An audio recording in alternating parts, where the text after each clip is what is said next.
नमस्कार, curries and चटणीजमध्ये आपलं पुन्हा एकदा स्वागत आहे. उन्हाळा चालू झालेला आहे आणि आपल्याला असं पोटभरीचं काहीतरी थंड असं खावं असं वाटतं. तर त्यासाठी आज आपण अगदी झटपट तयार होणाऱ्या दही भाताची रेसिपी बघणार आहोत, जी करायला अगदी सोपी आहे. चला तर मग सुरू करूयात. मसाल्यासाठी कोथिंबीर, आलं, मिरची आणि लसूण घेतलेलं आहे. आता हे आपल्याला सगळं कुटून घ्यायचं आहे छान बारीक. लसूण 2 पाकळ्या आहे, आलं 1 इंच आणि 1 मिरचीचा तुकडा आणि थोडीशी कोथिंबीर. आता हे आपण छान कुटून ह्याची पेस्ट करून घेतलेली आहे इथे. आता हे बाजूला ठेवूयात. तडका पॅनमध्ये आपण 3 चमचे तेल घालून घेऊयात. तेल गरम झालं की त्यात आपल्याला मोहरी घालायची आहे. मोहरी व्यवस्थित तडतडायला हवी. मोहरी तडतडली की त्यात आपण 1/2 चमचा जिरं घालून घेऊयात. थोडीशी कढीपत्ता घालून घेऊयात ह्यात. आता ह्यात सांडग्याच्या मिरच्या घातलेल्या आहेत. ह्याच्यामुळे खूप छान चव येते दही भाताला. आणि 1/2 चमचा हिंग घालून हे फोडणी आपण व्यवस्थित तयार करून घेतलेलं आहे इथे. आता गॅस बंद करूयात आणि ही फोडणी थंड करायला ठेवूयात. इथे मी 1 वाटी भात शिजवून घेतला आहे. थोडासा आपल्याला पाणी जास्ती घालून हे भात थोडंसं मऊ असं शिजवून घ्यायचं आहे.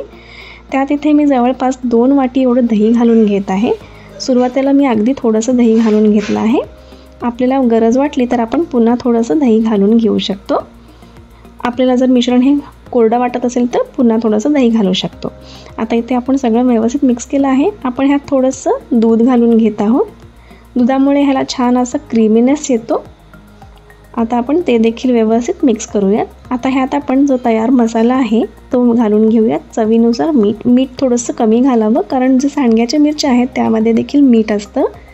तर थोडंसं खारट होण्याची शक्यता आहे, म्हणून अगदी कमी घालायचं आहे. आता हे मसाला व्यवस्थित मिक्स झाला आहे, इथे तुम्ही बघू शकताय. आता ह्यात आपण जे मगाशी फोडणी तयार करून घेतलं होतं ती पूर्णपणे थंड झालेली आहे. आता ते देखील आपण ह्यात घालून घेऊयात आणि हे अगदी व्यवस्थित आपल्याला मिक्स करून घ्यायचं आहे.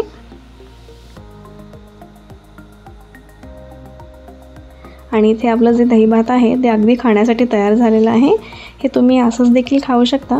थोडंसं फ्रीजमध्ये ठेवून खाल्लं तरी चालेल. आणि तुम्ही ह्याच्यासोबत लोणचं देखील आपण सर्व करू शकतो.